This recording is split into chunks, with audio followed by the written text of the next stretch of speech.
After Lincoln had been shot, Secretary of War Stanton immediately decided that the conspirators should be tried by a military commission. But there were many in the government who said, no, the war is over and they should more properly be tried in a civilian court. Stanton's response, and Judge Advocate General Holt agreed with Stanton, but more importantly, the Attorney General of the United States, James Speed, said it has to be a military commission. And these were the reasons. The first one was that the war wasn't over when Lincoln was shot.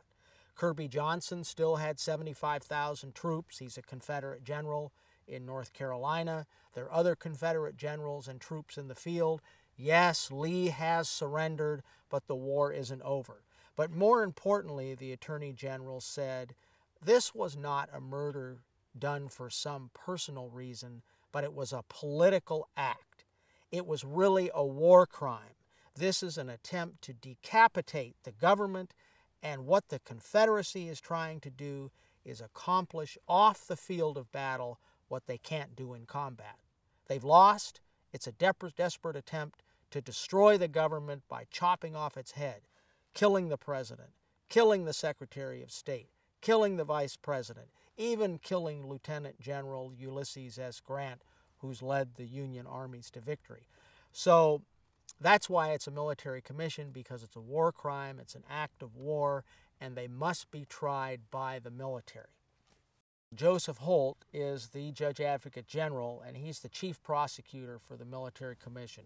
Holt is a Kentucky native. He's a strong Unionist, also as Secretary of War. He's a friend of Lincoln, a close personal friend. And he is important because it's Holt who really sets up the military commission, makes sure the right officers are selected to serve as the jury. In this particular military commission, there were 9 commissioners. They were all handpicked, no doubt, by Holt, with some assistance by Stanton.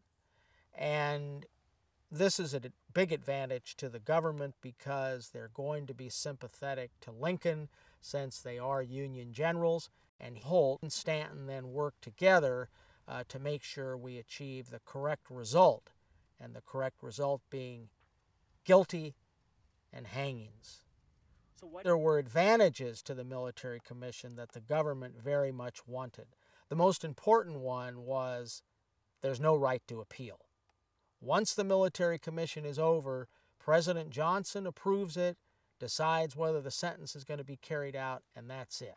There's no appeal. You had a trial in a civilian court. You could have a lengthy time period where the case would be argued on appeal, might even go to the Supreme Court. This isn't what Stanton and Holt want. They want the conspirators to be convicted and hanged as quickly as possible, to send a message to everyone that those who kill the chief magistrate, the president, will pay the ultimate price.